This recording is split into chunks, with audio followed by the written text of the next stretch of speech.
somehow you are missing it. ज़हनी मरीज भी। সম্প্রতি এক সংবাদ সম্মেলনে নারী সাংবাদিককে লক্ষ্য করে আইএসপিআর প্রধান আহমেদ শরীফ চৌধুরীর চোখ মারার ঘটনা ভাইরাল হলে পাকিস্তান জুড়ে ব্যাপক সমালোচনার জন্ম দেয়। 9 ডিসেম্বর রাওয়ালপিন্ডিতে আইএসপিআর এর সদর দপ্তরে এই ঘটনা ঘটে, যা মুহূর্তেই সামাজিক যোগাযোগ মাধ্যমে ভাইরাল হয়, যার ফলে সামরিক প্রতিষ্ঠানের ভাবমূর্তি ও দায়িত্বশীলতা নিয়ে চলছে বিস্তর আলোচনা। পাকিস্তান জুড়ে এখন একটাই প্রশ্ন, এটাই কি তাদের গণতান্ত্রিক বাস্তবতার প্রতিচ্ছবি?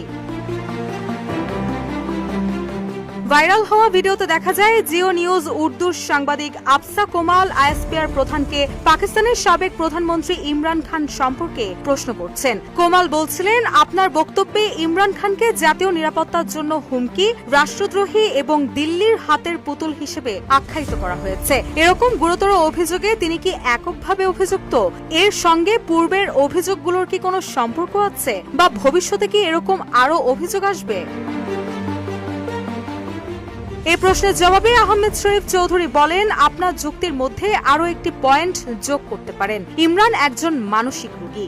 এরপরেই কোমালের দিকে তাকিয়ে একটি মৃদু হাসি দিয়ে চোখ মারেন আইএসপিআর প্রধান। ইতোমধ্যে এই ঘটনায় সামাজিক যোগাযোগ মাধ্যম এক্স এবং ফেসবুকে তীব্র সমালোচনার ঝড় ওঠে।